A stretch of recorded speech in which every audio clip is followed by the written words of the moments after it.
पत्नी अपने मायके जाने की प्लानिंग कर रही होती है तो पति से कहती है, देखो मेरे मायके जा रहे हो, वहां पे लड़ाई झगड़ा मत करना।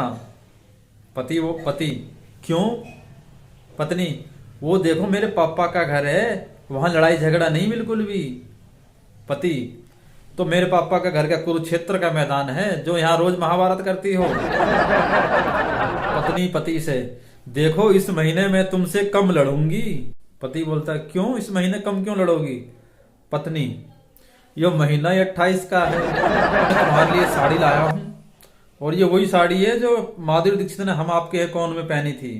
पत्नी, परे ले जाए इसे, मैं किसी की उतरी साड़ी नहीं पहनती। पत्नी पति से, एक बात बताओ, शादी की उम्र 21 साल और मतदान की उम्र 18 साल, ऐसा क्यों? पति, क्योंकि सरकार को पता है कि पत्नी को संभालना देश संभालने से भी ज्यादा मुश्किल है।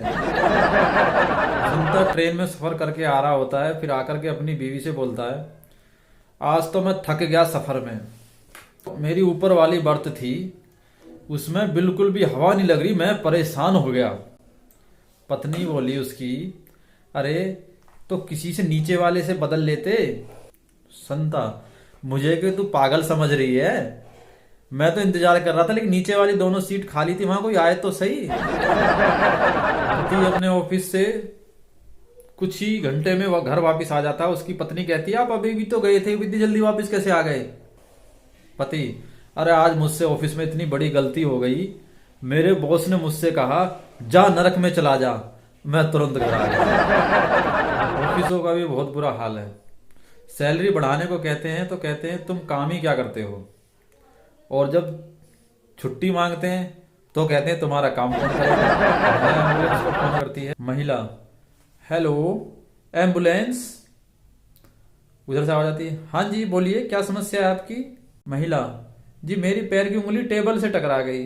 उधर से आवाज आती है, तो हाँ तो इतनी सी समस्या के लिए आप एम्बुलेंस को फोन कर रहे हो? नहीं, वो एम्बुलेंस मैं अपने पति के लिए मंगवा रही हूँ, उनको हंसना नहीं चाहिए। पति अपने एक सबसे अजीज दोस्त को अपने घर लेकर के आता है और अपनी पत्नी से कहता है, देखो ये मेरा सबसे प्यारा दोस्त है और आज ये रात को यहीं ठहरेगा और खाना भी यहीं खाएगा। पत्नी, तुम मेरे से बिना पूछे ऐसे किसी को कैसे ले आए? देखो आज मैं इतनी थकी हुई, मेरे खाने बनाने की बिल्कुल भी हिम्मत नहीं है और ज्यादा मुझे परेशान करोगे तो ठीक नहीं रहेगा।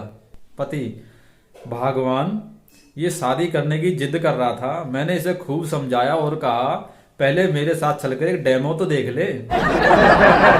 शादी के बाद घर में आई हुई नई बहू को समझाते हुए उसकी सास कहती है, देखो मैं गृह मंत्री हूँ और घर के सारे काम मेरे से पूछ के होते हैं, कोई भी काम मेरे से पूछे बिना नहीं होता, और वित्त मंत्रालय भी मैं ही संभालती हूँ। और तुम्हारे ससुर वो विदेश मंत्री हैं, बाहर के जितने भी काम होते हैं उनको वो करते हैं। और जो तुम्हारे पति हैं मेरा बेटा, वो आपूर्ति मंत्री है, वो घर बाहर से पैसे लेके आता है और पूरे घर की आपूर्ति को पूरी करता है।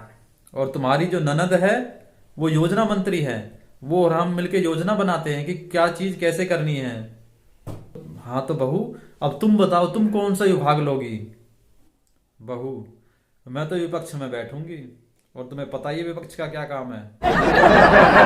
पति अपनी पत्नी से, भगवान मैंने 5 लाख का बीमा करा लिया, अब तुझे किसी टेंशन की जरूरत नहीं है, भगवान ना करे मुझे कुछ हो गया तो तुझे किसी के आगे हाथ फैलाने की जरूरत नहीं पड़ेगी।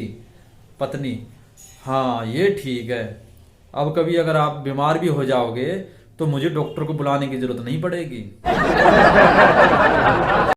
ऐसा लगा मुझे पहली दफा तन्हा मैं